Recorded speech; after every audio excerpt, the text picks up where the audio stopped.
Hola a todos, ¿cómo están? Bienvenidos a su podcast. Esto no es una clase. Las inclemencias del tiempo. Todo el mundo va a decir que ya estamos como, no sé, automatizados a decir esto. Bueno, ya no voy a hablar. Ya estoy harto de hablar de esto. Las inclemencias del tiempo impidieron que el día que debíamos de grabar se pudiese hacer y por eso se retrasó porque, bueno, básicamente nada servía. Ni el internet corría por el cable de Ethernet, ni tampoco menos por Wi-Fi. Y aparte de unos problemas técnicos que siempre hay en estos casos, entonces era un poco, no complicado, fue imposible poder grabar, pero bueno, ya estamos aquí. Y nada, ¿cómo estás, Úrsula? Hola Enrique, muy bien aquí. Ya tendí mi ropa a ver si no me gana la lluvia. El típico grito de guerra de los yucatecos, pude tender mi Exacto. ropa, baja tu Tendí, ropa, pero ¿no? a ver qué pasa. A ver qué Pero pasa, en sí, general pues no. bien, o sea, sí ha sido días complicados por el tema del Si clima, pero detenemos, si detenemos este podcast abruptamente es porque Úrsula tuvo que salir a, a correr por mi a ropa. bajar su ropa. No sé, está, bueno, ya, no voy a hablar, no voy a hablar más del tema porque ya es el intro o la intro recurrente a cada podcast, entonces no quiero. ¿Qué tal, Úrsula? ¿Cómo ves? ¿Cómo te pintan las votaciones gringas? Parece ser que a todo mundo nos ocupan y preocupan por el impacto que pueda tener en nuestros países, no siendo nuestro país donde votamos. ¿Qué chismes lees por redes sociales? ¿Cómo lo oyes?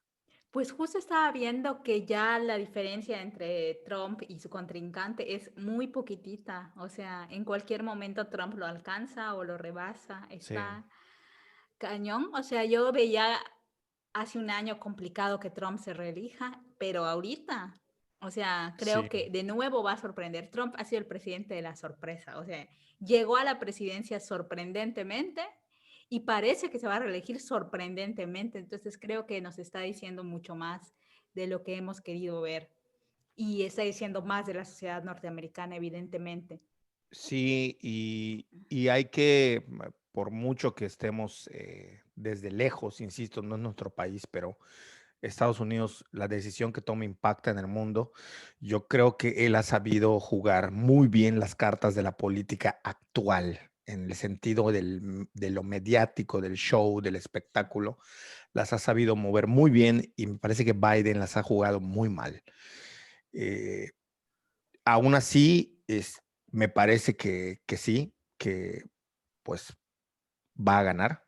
Yo esa es la cosa que creo, basado en lo que estamos viendo y sobre todo basado en algo. Cuando fue contra Hillary Clinton, las diferencias se veían mucho mayores que las que se ven ahora, no solo respecto a números, sino sobre todo en cuanto a la percepción. Cuando Sí. estaba con Hillary, nada ni nadie hacía creernos que podía ganar y esta vez no. Entonces, va a estar interesante, va a estar complicado, interesante. De cualquier manera, yo siempre pienso que a nivel macropolítico, a menos de que hables de un cambio radical que vaya en contra de todo y que salga del pueblo, a nivel desde la política en sus formas más generales, a mí me parece que no hay gran diferencia entre Donald Trump y Biden a nivel de políticas, de Ujú. lo que hacen. Sí, Me claro. parece que sí hay diferencias en cuanto a lo políticamente incorrecto que le encanta hacer a Donald Trump, a quién le hable, cómo habla, y esas cosas al final asustan, pero me parece que en términos generales, eh, es lo mismo. Ayer estuve leyendo algunos números, algunos datos de Donald Trump y no los voy a decir porque va a parecer que estoy hablando bien de él. A quien Ujú. le interese que lo revisen si se redujo el desempleo en la era de Trump, revisen a cuánto fue el crecimiento de Estados Unidos en la era de Trump comparado con Barack Obama y sobre todo revisen si les interesa un dato perturbador. Todo indica que Donald Trump deportó menos gente que la que deportó Barack Obama y su antecesor juntos. Justo eso te iba a decir, justo eso te iba a decir, que al final el tema que tanto asustaba a los mexicanos y a los latinoamericanos con Trump es el tema migratorio. Y que aunque él dijo e hizo todo un show y sí, un show mediático sobre este tema, la verdad es que su política migratoria fue, me parece, más suave que la política migratoria de Barack Obama. Barack Obama Sí. hizo ciertas cosas que hicieron no solo que se deportara más gente, sino que mucha más gente tuviera complicaciones para conseguir su ciudadanía. Habían programas sociales que te permitían obtener la ciudadanía de forma más sencilla y estos se eliminaron en el periodo de Barack Obama. Entonces, si bien era lo que tanto asustaba, la verdad es que él habló mucho e hizo poco de todo lo que decía. O sea, Es, construyó un discurso que era eh, para los estadounidenses y para los estadounidenses nacidos en Estados Unidos y de origen estadounidense, pero también para migrantes que tienen ciudadanía, que era atractivo y que les daba una sensación de seguridad, pero que en la realidad no se concretó de tal forma.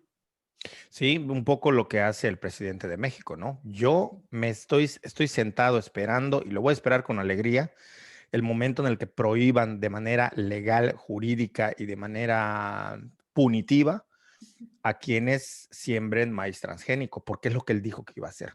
Sí. Mientras tanto, solo son palabrerías, solo es voy a atrapar al narcotraficante, pero lo suelto. Ujú. Vean que ya descubrí a tal persona que hizo una corrupción, pero no lo proceso, que lo procesen otros, que lo procesen los gringos. Entonces, yo me muero por ver que cumplan esas cosas, pero Sí. bueno, los Estados Unidos, importante e interesante en tanto que nos toca a nosotros como países que recibimos, sobre todo México, que estamos al lado de ellos, ¿no? Sí. Pero bueno, a ver qué pasa. Pues bueno, no sé, el tema da para mucho, en realidad era simplemente pues tratar de abrir aquí y compartir unas ideas, pero realmente el tema que a mí me preocupa, me angustia, me molesta, ya no sé qué tanta sensación negativa me está generando eso, em, es el tema de que, ¿cuánto llevamos? Son 7 meses, ¿no? De confinamiento. Marzo, Bueno, no inicia en marzo, confinamiento, le sí. dicen, ¿cómo le dicen? Se me olvidan los términos. Mm, Que esta pandemia lo que ha hecho es sacar términos como si fuesen tamales. no sé, Aislamiento, bueno, no sé, en contingencia también le llaman. contingencia, pero luego dicen que no es contingencia, bueno, en confinamiento, Ajá. que ahora ya se ha abierto, pero aún así sigue. No sé cuánto llevamos, ¿qué son? ¿7 meses? No, 6. Contando. Vamos para el octavo mes, cumplimos el octavo mes. 8 meses y todo pinta a que esto va a seguir el año completo. O sea, a Sí. 4 meses que se van rápido. Tomemos en cuenta que de aquí a diciembre el tiempo vuela. O sea, no nos queda nada para diciembre. Diciembre por las cuestiones de las festividades navideñas y de fin de año, que no sé qué tan festivas vayan a ser, pero bueno, están en el calendario y el calendario escolar por lo menos va a terminar alrededor entre el 12 y el 15 y algo de diciembre Ujú. y pues ya no va a haber nada, así que con diciembre no se cuenta por lo menos en el calendario escolar, que además el calendario escolar marca muchos ritmos de la vida cotidiana en un calendario escolar bastante atípico y en un ritmo de vida bastante atípico a lo que habíamos vivido antes, como todo ha sido en este 2020, pero al grano, a mí lo que me molesta y lo que me tiene muy preocupado es que a día de hoy, después de casi 8 meses, no tenemos un plan claro, definido, de hacia dónde va la educación desde preescolar hasta universidad y posgrado, pero sobre todo de preescolar o de educación primaria hasta universidad. No tenemos un plan académico de cómo se va a realizar y cómo se va a hacer esta transición que nos quieren vender como que ya se dio, pero no se ha dado. Me preocupa mucho que sigamos utilizando Zoom para dar clases. Me preocupa que esta sea la idea de ya ese va a ser el cambio, por ahí va a ser la fórmula. Me parece que al menos en México lo que hizo la SEP con lo de la televisión es pegarle un curita a un baleado después de una guerra. Eh, me molesta lo que veo en redes sociales, lo que escucho además de manera directa tanto de colegas como de familiares, el caso de mis sobrinos, por ejemplo, ver lo que está ocurriendo. Me preocupa, me molesta. Me parece que los encargados de la pedagogía y de llevar los rumbos de la educación en este país no estén de verdad tomando una decisión al respecto. Siguen que si conectan las cámaras, que si no las conectan, que si es una forma de pasar lista, que si también por su lado los alumnos están tomando clase y dejan la cámara apagada mientras se van a tomar su chela a la cocina y desde ahí escuchan, y cuando toca participar se acercan.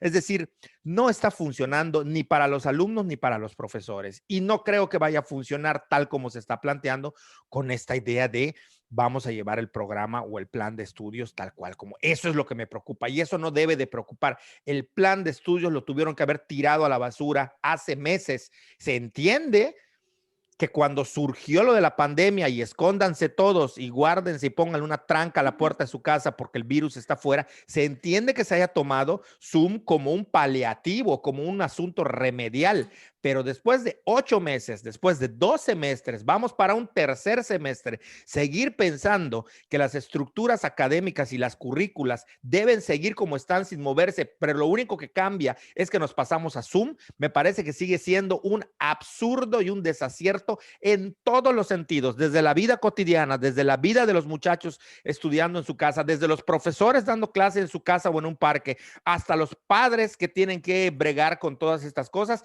hasta el punto de la educación en México. Me parece que es un total desatino y me preocupa, digo, yo no lo sé porque yo no estoy ahí, van a decir, pero es que no lo has leído, porque sí, yo conozco a alguien que trabaja en la CEP y sí están, yo no lo sé, yo no lo he visto, no veo acciones en las cuales se estén tomando decisiones para darle una solución que entiendan que ya esto tiene que ser diferente. La gente sigue creyendo como que, cuando termine el 2020 se va el virus. No, no se va a ir y no sabemos cuándo se vaya. Entonces, eso a mí me parece complicado. Creo que hay muchísima tela de donde cortar. Ya tomaremos algunos ejemplos más concretos para poner la gente que nos ve y nos escucha. Si tienen ejemplos de cosas que no les cuadren, pues en los canales en los cuales nos pueden ver, ya sea en YouTube, suscríbanse si les gusta y compártanlo y denle like y todas esas cosas. Píquenle a todos los botones que vean. Me parece que ahí pueden dejar ustedes pues un poco tener un diálogo. Nosotros nada más sí nos gusta platicar y estar aquí, pero nos gusta compartir lo que pensamos. Entonces sería muy bueno que en estas charlas pues ustedes dejen sus comentarios de cuáles son sus experiencias, qué creen, aun cuando estén en desacuerdo, mejor si están en desacuerdo porque ahí se crea un diálogo y pues un poco saber de qué se trata. Pero bueno, habiendo dicho esto y habiendo sacado toda mi bilis por todos lados, casi me brotaba por las fosas nasales. No sé, Úrsula, cómo ves tú este rollo?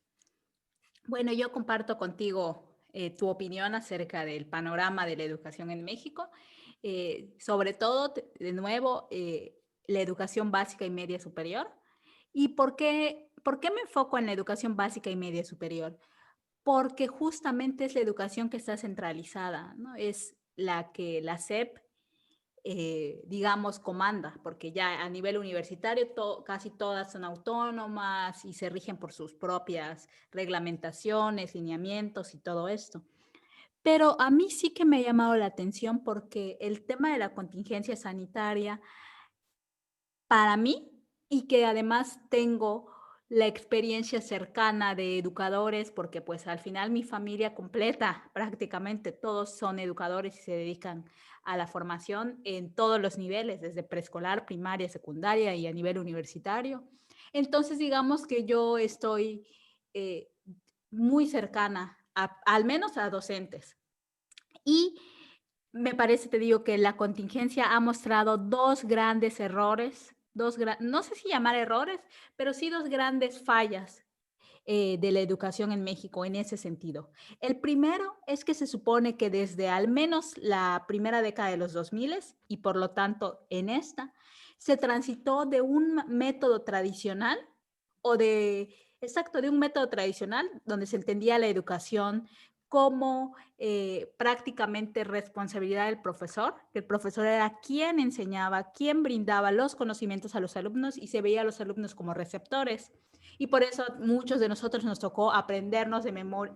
La memorización era muy importante, era casi el parámetro para medir si sabías o no, o si habías aprendido o no. Entonces a nosotros nos tocó que esa era la forma y teníamos que recitar lecciones completas y nuestros exámenes eran de memorias y seguro a ti te tocó que te pidan la lección o el cuestionario, que Sí. quién, ¿por dónde pasaron los primeros pobladores de Asia hacia América? Y decir, ay, el estrecho de Bering. O sea, nos tocó ese tipo, nos tocó ver al profesor como el único, digamos, dador de conocimiento y a nosotros recibirlos, pero se supone que México, que la educación en México transitó de ese método tradicional a un método constructivista, en el que se entendía justamente al conocimiento y la educación como un proceso de construcción que realiza el profesor con el alumno. No es el profesor quien detente el conocimiento, sino simplemente un facilitador de este. Y con eso, con el modelo constructivista, también se habló de un modelo basado en competencias, donde la memorización no era el principal indicador, sino la capacidad de poder realizar algo, de ser competente. Y eso se supone que es algo que hemos venido trabajando en México en la educación desde al menos el 2000. Yo no sé si antes, pero al menos desde 2000. Y por ejemplo, a mí en prepa me tocó la transición de un modelo educativo a otro donde era todo por competencias y tú como alumno armabas tu currícula. A mí me tocó elegir, o sea, que ya, por ejemplo, ya no habían como esas especialidades que te ibas a físico, matemático, te ibas a ciencias biológicas o así, a humanidades, a sociales, sino que el alumno cuando llegaba en cierto semestre elegía sus materias a cargar. Y por ejemplo, a mí me encantó porque yo cargué de matemáticas, cargué de ciencias biológicas, cargué de humanidades, de todas cargué. O sea, al final yo hice eso en mi prepa. Y si esto tiene al menos, no voy a decir 20, si al menos tiene 10 años en México, esta forma de entender la educación con un modelo constructivista, con un modelo basado en competencias, con un modelo en que el profesor no es el protagonista, ni siquiera es el alumno, sino es el proceso de construcción del conocimiento que permite al alumno entonces conocer sus umbrales de desconocimiento y conocimiento y transitar hacia ellos y encontrar esa área desconocida. ¿Por qué en digamos, en una situación extraordinaria como esta, lo que estamos viendo es que tanto alumnos como maestros seguían clavados en el modelo tradicional? Eso es lo primero que hay que cuestionarse y preguntar. ¿Por qué no ha funcionado? Entonces, ¿de qué sirven todas las planeaciones, todo lo que hace la SEP, todo lo que ha dicho acerca de la educación, si lo que vemos es que jamás ha cambiado? Y entonces también tendríamos que preguntarnos por la formación de los profesores.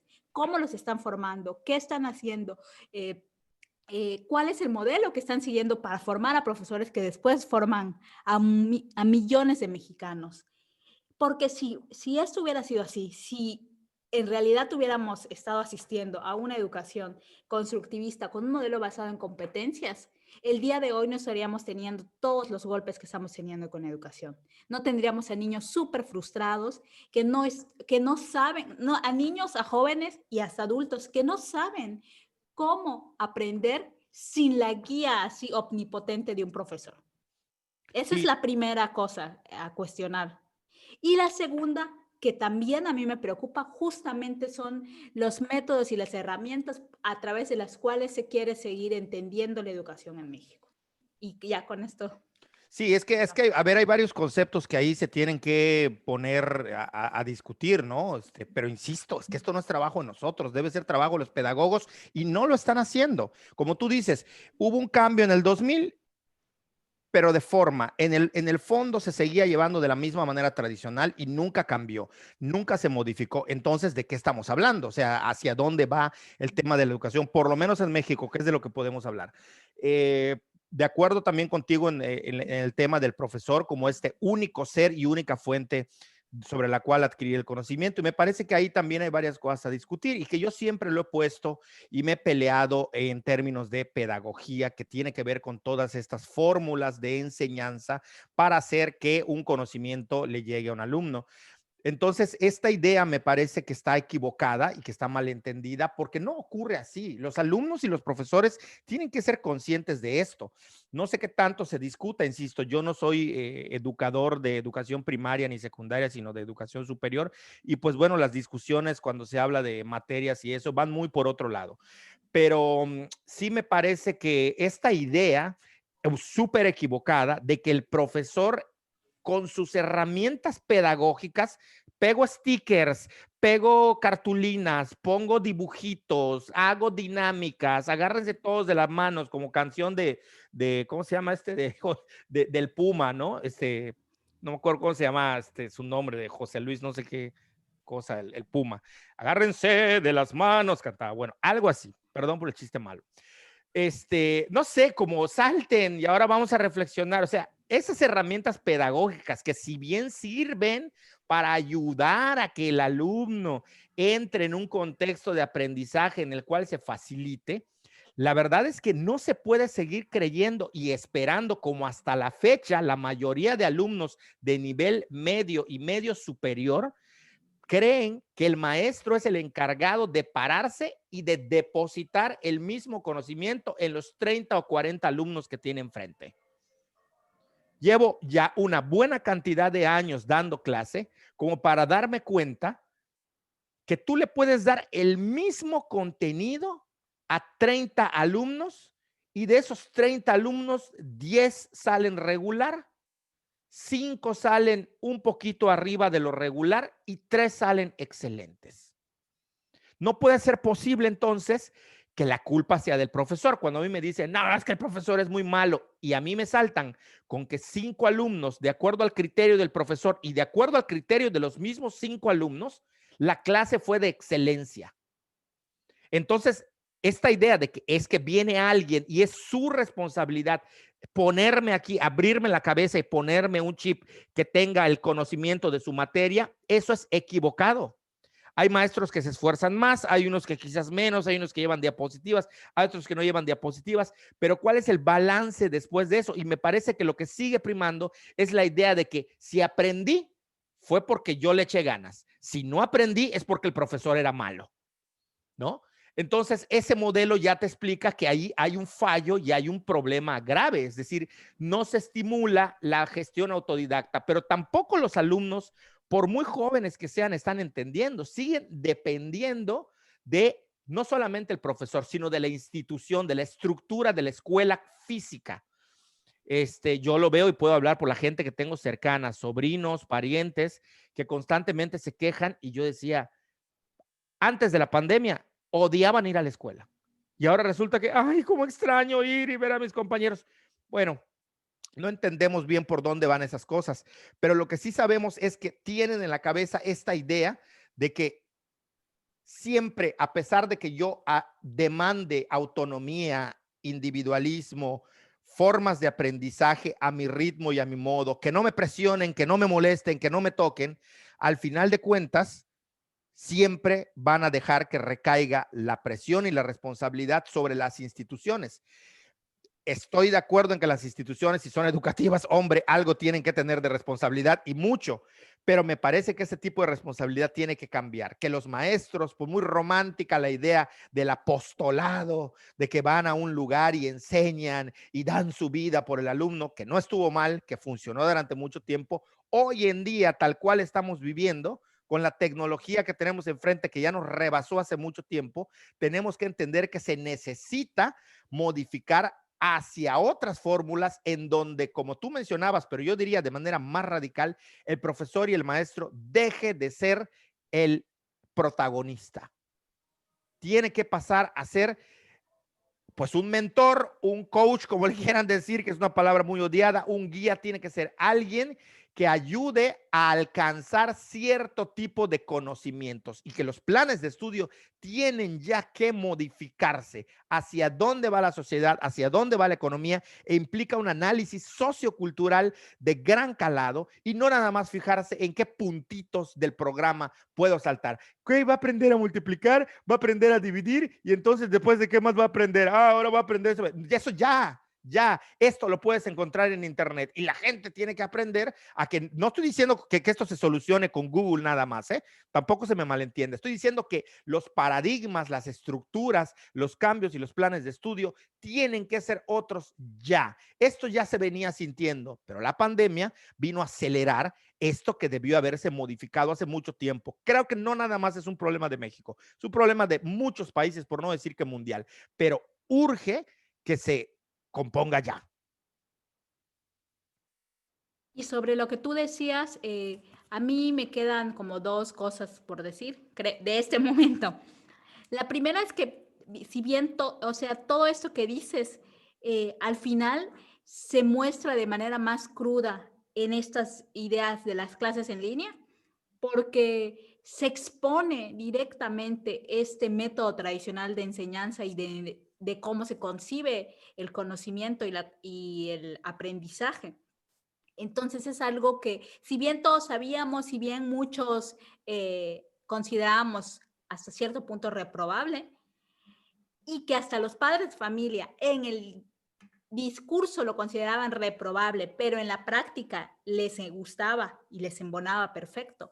Al verlo expuesto en, digamos, en sus pantallas, al verlo expuesto en redes sociales, entonces es que empieza a chocar ver a un profesor autoritario, pero choca porque se está exponiendo, porque cuando no se exponía, nadie decía Nadie nada. decía A nada. nadie le parecía escandaloso que un profesor Había fuera. padres que hasta lo aplaudían y no estoy hablando de hace mucho tiempo. ¿Por qué? Ujú, Porque es un poco quitarle la responsabilidad a los padres ujú. o tutores de educar al hijo malcriado. Entonces, ay, qué bueno que te regañaron, ¿no? O sea, Sí. Y la otra cosa, la educación, sobre todo en los niveles, de nuevo, voy a educación preescolar, primaria, secundaria y medio superior, siempre ha sido un proceso de tres, de involucrados al menos tres figuras. El profesor, por supuesto, con la institución educativa, el alumno, pero también el padre de familia, la claro. familia en sí. Y esto, la pandemia ha mostrado que cada vez más los padres de familia se habían desentendido de la educación. Y que entonces, una vez, o sea, si en el discurso la idea era que el profesor fuera un facilitador, alguien que guiara en el proceso de enseñanza-aprendizaje, pero en la práctica lo que veíamos era papás completamente desobligados, papás que envían a sus hijos. Y ahí voy a hacer una pausa. Desobligados, y esto no quiere decir que yo esté teniendo un juicio de valor, sino que simplemente por trabajo, por actividades, por ciertas cosas, se han desentendido de esa labor de acompañamiento en el proceso de enseñanza-aprendizaje. Y eso era lo que pasaba. Y por eso tú tenías a niños que estaban en escuelas particulares con además, ¿cómo decirlo? Clases extracurriculares. Yo tengo amigas que a sus hijas las llevaban de 7 de la mañana a 5 de la tarde.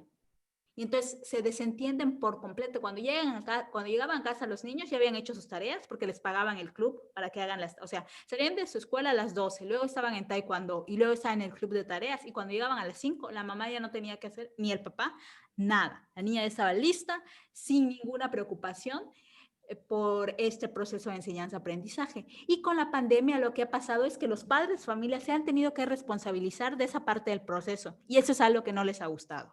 Por Y eso es supuesto, algo de lo que se han por quejado supuesto. muchísimo, y además que eso ha hecho que a la figura del profesor se le carguen muchísimas cosas, porque entonces ahora sí estoy pendiente de qué hace el profesor, y ahora sí me doy cuenta que sus maneras no me gustan, y ahora sí me doy cuenta que marca mucha tarea, y ahora sí me doy cuenta que resulta que ahora marca más tarea que antes, pero es que antes ni siquiera lo sabía.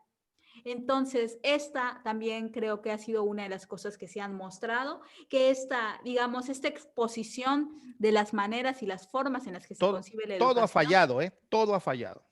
O sea, Sí. ha mostrado fallos en el sistema educativo, ha mostrado los fallos autoritarios pasados de lanza de algunos profesores Ujú, que creen que la letra con sangre entra. Han ujú, fallado también los alumnos que pareciera ser que creen que la educación está hecha on demand, a modo, ujú. y también han fallado los padres y hemos fallado todos como sociedad. Sí, eso se entiende. Por eso decía yo que es necesario no solamente hacer un plan de estudios, sino que el plan de estudios esté basado en entender cómo está funcionando la sociedad. Por eso la Sí, importancia de los científicos sociales para este tipo de cosas, y no nada más la pedagogía o el matemático o el químico, sino cómo hacerle para adaptar unos contenidos a una sociedad que ya cambió. Tú mencionabas, y un claro. poco para, no para defender, pero para matizar el tema de los padres. Lo que pasa es que entramos a una sociedad donde entendimos que la educación tenía que ser de un modo y únicamente de ese modo se podía aprender. Y entonces no nos dimos cuenta que la sociedad, la economía, los ritmos cambiaron. Y entonces tenemos padres que querían, primero, jóvenes que querían hacer una vida en familia y en pareja.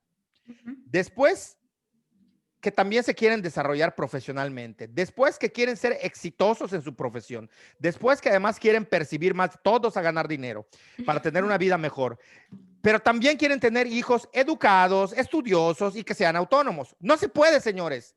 O trabajas y te partes la madre sacando dinero y eres un exitoso y sales en las revistas y eres reconocido y publicas y te entrevistan y te ven, o atiendes a tus hijos. Las dos cosas no se pueden.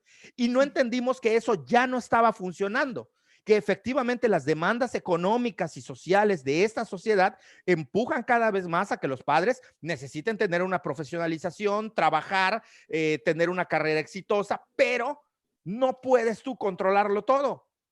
Porque mientras tú vas desarrollando tu carrera, ¿cómo te partes en cinco para además educar bien a tus hijos? Es o una u otra, porque así estaban los programas de estudio. Entonces, es un problema profundo que tiene que ver, insisto, con cuestiones de estudio socioeconómico, sociopolítico, sociocultural, para entender primero hacia dónde va una sociedad y qué tipo de educación necesita de acuerdo al tipo de vida que está teniendo.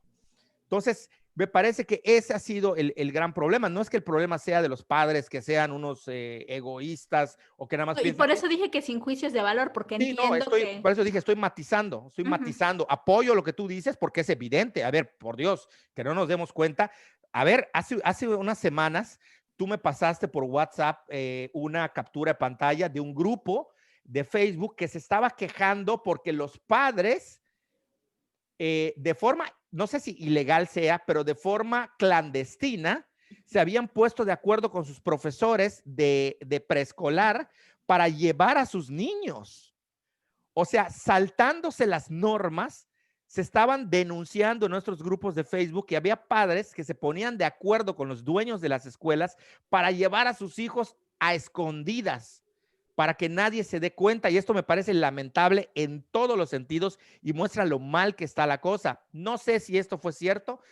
Creo que daban datos y no recuerdo si daban nombres, daban pero la daban la dirección dirección exacta, exacta los como para que horarios en que los iban las horarios mamás. que se veían los Ujú, carros para que la gente ujú, pueda ir a verlo, ¿no? ujú. Entonces, sí me parece que estas cuestiones muestran cómo hay un problema de fondo. Sí tiene que ver con una buena planeación del programa de estudios, entender, a mí me asusta cuando dicen, seguimos con las inscripciones, aquí está nuestro plan de estudios, inscríbete, y hacen el examen y van a entrar a sus carreras y ya lo están pensando y lo siguen planteando como si fuese de la misma forma presencial un programa de estudios que no puedes llevar, por Dios. Un amigo hace poco empezó a dar clases, él no había dado clases el semestre anterior y esta vez le tocó, y yo le dije, prepárate porque es muy difícil y muy agotador dar clases frente a una pantalla. Y si los alumnos deciden o concuerdan en que se va a apagar la cámara, es todavía más horrible estarle hablando a un aparato ahí que no se mueve y tú no tienes interacción. El profesor, toda aquella profesión, artistas, gente de teatro, conferencistas, profesores, gente religiosa que dirige cultos, que trabajan con gente enfrente de ellos, necesitan de la interacción y de estarlo viendo para poder desarrollarse como tal. Porque si no, entonces saca tus 10 cuartillas y léelas o graba un audio y mándaselos. Es lo mismo, es lo que está ocurriendo. Entonces, es muy complicado poder llegar a este tipo de momentos sin que resulte agotador. Este colega me dijo, ¿sabes qué? Terminé fundido, fue la primera clase y no quiero pensar qué va a ocurrir después. Y yo le dije, no solamente es muy cansado, imagínate tú que estuviste 2 horas frente al Zoom. Ahora imagínate los alumnos que se avientan 8 horas diarias, lo agotador que eso es. Es decir, que para ambos lados está complicado el tema. Si no se toman las riendas de un cambio radical, ya. Yo no sé qué siguen esperando, yo no sé qué están esperando, pero a estas alturas del partido ya vamos de cara al semestre del 2021 y siguen con el Zoom, siguen con el Classroom, siguen con las mismas formitas de toda la vida. Nada más que cambia que ahora lo hacemos a través de una pantalla, pero siguen los mismos programas, no hay un intento por modificarlos, no hay un intento por entender que ya las demandas de enseñanza, aprendizaje tienen que cambiar, que las formas de interactuar con el alumno tienen que cambiar, que las formas a través de las cuales se transmite el conocimiento ya cambiaron y que la forma como se estructuran los padres de familia en su relación con los hijos también se ha modificado. Por mucho que nos duela o que nos incomode, hay que aceptarlo. Ha cambiado, todo se modificó. ¿Y qué es lo que vamos a hacer para resolver esto?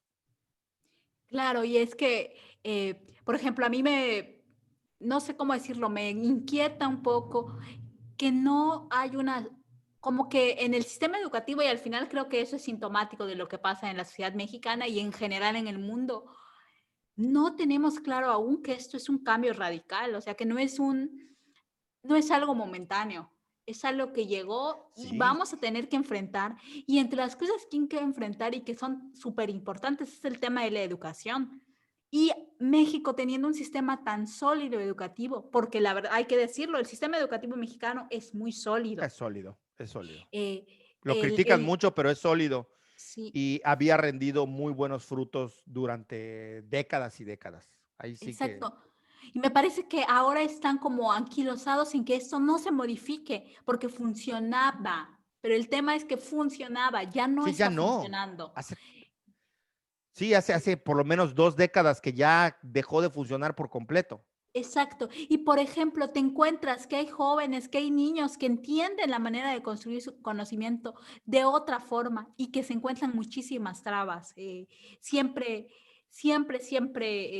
pienso, por ejemplo, en las experiencias que conozco de personas que no se sienten a gusto, que cada vez son más en la manera de aprender en las escuelas, porque les parecen como súper autoritarios o porque no les permiten explorar esta autogestión del conocimiento, porque tienen que esconder que se, perdón, se me secó la garganta, que se adelantan en los contenidos o que los contenidos no les funcionan.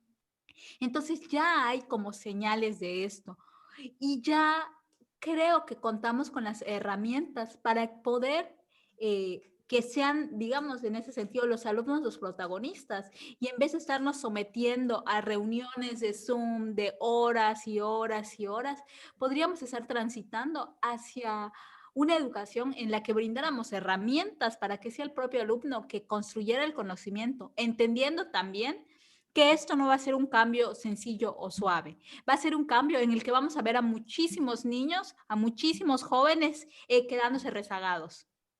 ¿Por qué? Porque no es algo a lo que estamos acostumbrados, no estamos acostumbrados, vemos la escuela y vemos aprender en el sistema educativo como algo que es una obligación. Sí, sí, Entonces, sí. cuando se transite hacia un sistema en el que tú eres el gestor de tu propio conocimiento, nos vamos a enfrentar a eso. Nos vamos a enfrentar a un montón de niños y jóvenes que no aprendan, que no sean competentes en las cosas que necesitan serlo. Pero creo que tenemos que ir hacia allá. Y creo que, por ejemplo, la SEP ha intentado hacerlo y cuando lo intenta hacer, retrocede. Retrocede y entonces, por ejemplo, hace unos años en educación básica prohibieron reprobar. No puedes reprobar a un Sí, sí, sí, alumno. sí. Entonces, ¿por qué? Porque además los padres de familia van a saltar, ¿no? O sea, mi hijo no está aprendiendo, yo quiero que aprenda. Entonces, sí creo que como sociedad tenemos que estar Pero es ese mal preparados para... entendimiento de qué reprobar. Reprobar es simplemente una medición y es un correctivo institucional, educativo, no es rechazar al alumno. Por eso yo decía, da igual que tú pongas a quien quieres, a Albert Einstein dando clases, aunque él dé clases de 50 alumnos, solo 5 van a aprender lo que él de verdad quiso decir. Sí, Luego otros 5 van a medio aprenderlo y luego va a haber un montón que no van a entender lo que dijo. ¿Eso qué significa? ¿Que todos están mal? No, no necesariamente, que tienen otros contextos, que tienen otros ritmos, que tienen otras formas, pero eso es competencia de ellos tratar de ver cómo entenderlo y el profesor estar ahí para guiarlos. Ok, yo no lo aprendí en este curso, profesor, pero ¿qué tal si después usted se conecta y habla conmigo y me explica de otra forma qué es esto? Hay gente que no pregunta porque le da pavor hablar en público y levantar la mano y Claro. quedar en ridículo. Ah, pero si está conmigo en una sesión por Zoom o por el medio que sea, sí va a hablar y sí me va a decir. Y muchos alumnos que creían que tenían miedo de hablar, cuando se han acercado a mí, resulta ser que son brillantes. Lo que pasa es que no les gusta exponerlo. Entonces, este tipo de cosas hay que entenderlas. No es solamente esto, sino que el alumno tiene que entender que en él recae la gestión del conocimiento, o que deberá recaer, pero que siempre debe tener un soporte muy sólido y muy fuerte para guiarlo. En este caso, los profesores, para apuntalar y Claro. para ayudar lo que ellos hacían, que ya se ha discutido con la escuela invertida y qué tal, pero yo no veo que lo estén haciendo. Yo veo que no estén invirtiendo nada, nada más que su pinche tableta que le dan la vuelta, y eso invierte nada más. No hay nada invertido, no hay nada al revés, solo su laptop cuando la cierran, no hay nada más al revés. Pero No, no, no, sí, me parece que va por ahí. Pero a claro. mí sí me preocupa y me genera hasta, bueno, es notorio, ¿no? Un malestar, un disgusto, que no se esté haciendo nada. Y en ese sentido también creo que es importante el tema de la formación de los profesores. O sea, se tienen que formar los profesores para poder ser gestores, porque es muy fácil decir que se transite hacia allá, pero si el profesor fue formado en un método tradicional y el profesor en el fondo cree que él es el encargado de transmitir conocimiento y que en él recae eso, entonces no vamos a avanzar. Claro. Por eso es que aquí voy a lanzar mi comentario así quizás malicioso, pero yo por eso vi tan mal y con tan malos ojos el hecho que eh, se cancelara el proyecto del Instituto Nacional de Evaluación Docente. ¿Por qué? Porque yo creo, o sea, si el docente no está dispuesto a ser evaluado, ¿cómo le puede pedir a un alumno que se Claro, evalúe? totalmente. Entonces, y con este, o sea, a mí me pareció cuando en el periodo de Peña Nieto surge, me pareció brillante y me pareció brillante no porque, no como mecanismo, digamos, de, ¿cómo decirlo? No como mecanismo para despedir o no a profesores, porque eso me parecía que era erróneo, No, es pero una sí como un estupidez. mecanismo que nos permitiera entender la situación de los profesores en México y en ese sentido conocer las carencias que tenían. Porque si conocemos las carencias de los profesores, entonces podemos formarlos, entonces podemos eh, brindar las herramientas para tener la educación que queremos. Pero si no sabemos cómo están los profesores, si seguimos clavados en la idea de la normal y ahora que se les dé preferencia a los profesores de normal versus otro tipo de profesores formados en otros espacios, me parece que es un error. Me parece que es un error y que es muy Totalmente. caro para la educación. Entonces, creo que es un binomio que va de la mano, la formación de los docentes y el cambio en el sistema educativo en México. Me parece que justo este periodo es un periodo en el que todo esto se expone y se expone, digamos, de manera, eh, pues sí, masiva y que entonces nos permite, con este panorama que estamos viendo, pensar otras maneras de concebir la educación. El tema es que la SEP no lo está viendo, simplemente se está ignorando. El No tema es que parece que las se esté haciendo. Las universidades universidades no lo están haciendo tampoco. tampoco. Entonces, si seguimos con Zoom, si seguimos pensando que Zoom es un salón de clases, si seguimos pensando que puedes poner a un adolescente a exponer a través de Zoom, estamos cayendo en errores que me Terrible. parecen Y graves. estamos hablando de ciencias sociales y humanidades y artes. El otro día vi un video de un profesor, uno de los tantos que han sido denunciados, que le decía a un alumno, a ver, muéstrame de ingeniería, muéstrame su conector, póngalo en la cámara, póngalo. Y ahí está mostrando sus cables, ahí pone, yo, Dios mío, esto está mal. O sea, ¿por qué no se inventan ya algo de realidad aumentada? Ya está la tecnología ahí, ¿por qué no transitan hacia eso? ¿Por qué no se hace por otro medio? O sea, ¿por qué tengo yo que estarle mostrando mis cables y mi aparato en la clase de ingeniería, así pegándolo a la webcam para que vea, así está, profesor, ahí va el cable. No, espérame, no veo, el rojo. No, el azul vaya. O sea, es que ridículo de verdad. O sea, es como de, no sé, muy complicado. No, Y sabes también que es que había olvidado decir y que es tan importante decir el tema de la desigualdad en México. También es el, digamos, el gran peso muerto que arrasa la educación. porque todo lo que decimos se escucha increíble, se escucha como algo posible, pero si sigues teniendo estudiantes que ni siquiera pueden garantizar la comida en su plato todos los días, o sea, ya desde ahí tenemos una gran falla. Entonces, pensar en estos, o sea, ves pensar esta idea de la formación de los docentes, el tránsito hacia una educación en el que el alumno sea autogestor y construya su conocimiento y entonces sea competente en las cosas que necesita ser competentes. Y le ponemos digamos, este factor de la desigualdad, creo que se hace una tarea más grande, no imposible, pero sí más grande de plantearse. Es grande, pero no es imposible. Y ahí me molesta todavía más porque el gobierno, el que sea, el anterior, este o el que venga, en este modelo está obligado, tanto que hablamos de que están obligados a dar una educación gratuita y de calidad, pues están obligados a darle las condiciones de una computadora, de un buen internet, de una buena cámara web, de un buen micrófono, de las herramientas. Están obligados. No se va a empobrecer un país por dotarle a los alumnos que no tienen. La SEP durante años ha tenido un programa de becas económicas que ahora creo, yo no sé si existen o ya se eliminaron, creo que ya se eliminaron, donde se hacía un escauteo, se analizaba quiénes necesitaban la beca, tanto que a mí me tocó en varias veces poder, por cuestiones de la vida, observar que cuando se descubría que había alguien que tenía beca económica, que no tenía necesidad de ese dinero, se iba a su domicilio, se hacía todo un peritaje y se le quitaba la beca para dárselo al que necesite. Los mecanismos están, se han hecho y se pueden hacer. Que investiguen, que analicen, que tengan estadísticas, números, nombres de quienes necesitan un equipo y que se les dé de manera gratuita. No se necesita tampoco la computadora de la NASA para hacer una pinche conexión por Zoom. Tampoco se necesita gran cosa, pero esto lo tienen que resolver los gobiernos, lo tienen que hacer. No es esperar a ver si se conecta con su celular al Catel, a ver si llega la conexión a un pinche parque donde hay 400 personas conectadas y entonces no jala bien el Wi-Fi. No, tienen que garantizar, se dijo para este periodo presidencial, que habría internet gratuito y para todos.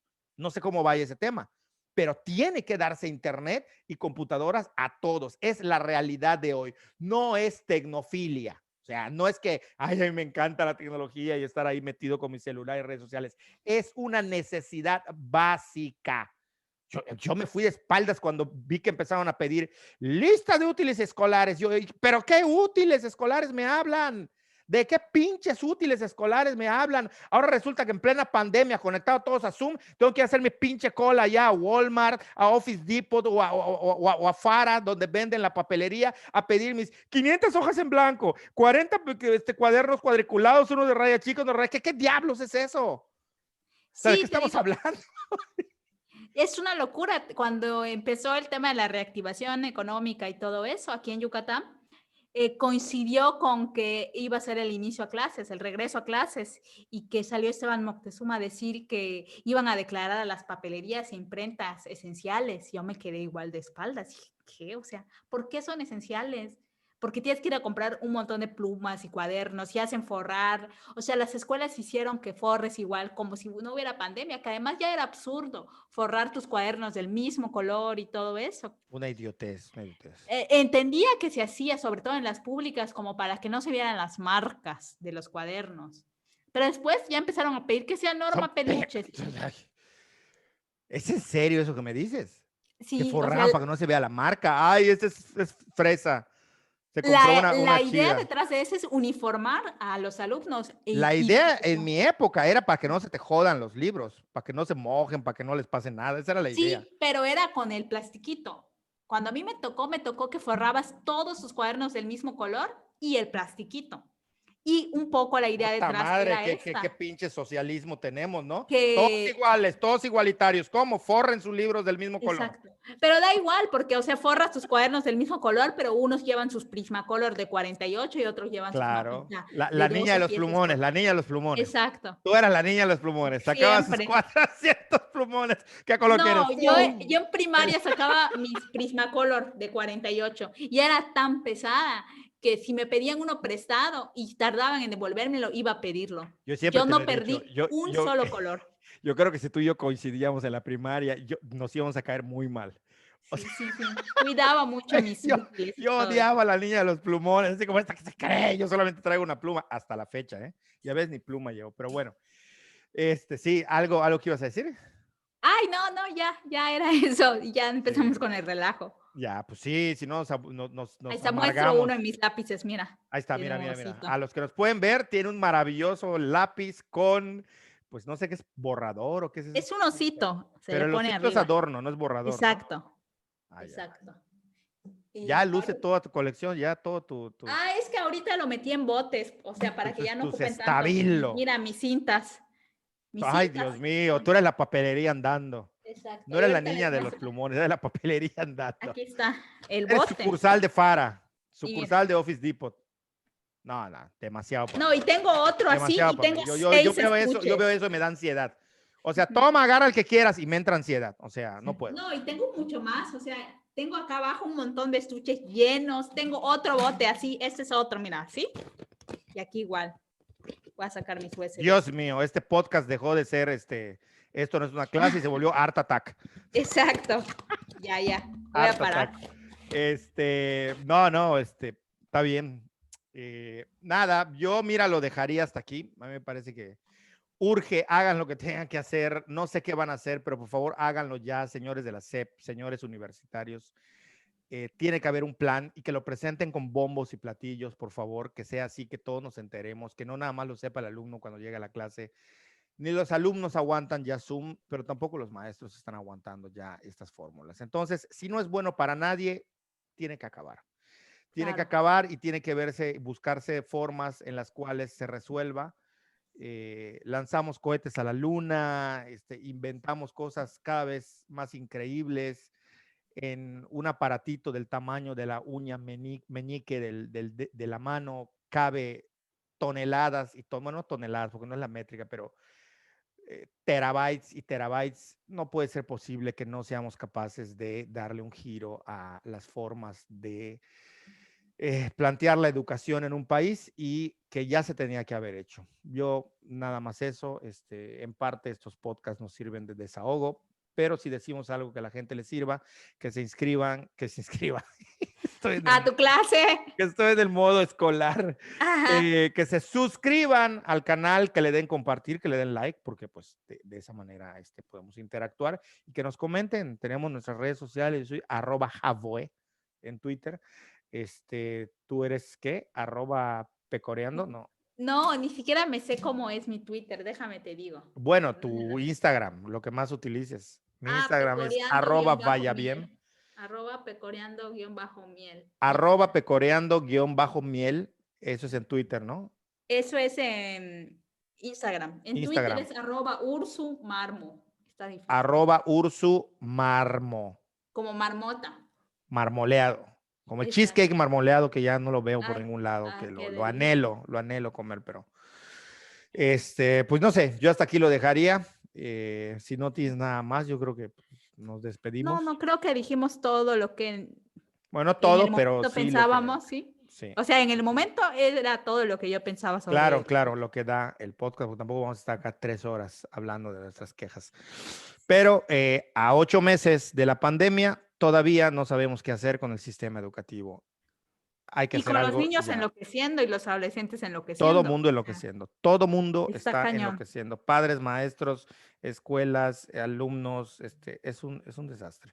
La crisis que Bueno, se viene en la educación privada igual, ¿no? O sea, sí está de pensarse. sí, y esto pasa porque siguen creyendo que cuando termine el 2020, como por arte de magia, 1 de enero del 2021, ¡ay, se fue el virus! ¡Ah, aplausos! Sí, esa Salgamos gente que todos. está ¿Qué, esperando, ay, qué ya que termine pasa? el Ya que 2020, que termine el termine. 2020. O sea, sí, claro, tiene una fecha el pinche virus ahí de el Exacto, es primero el de 20. enero, así como el levantamiento zapatista. El 1 de enero de 2021 se acaba el virus y todos para las calles Exacto. y todos Si para las fuera aulas. así, es COVID-19. Estamos en el 20 y sigue. Y va a seguir el 21. Entonces, Madre mía, ya, vámonos. Dale, Úrsula, hasta luego, que estés hasta bien. luego. Nos vemos, adiós.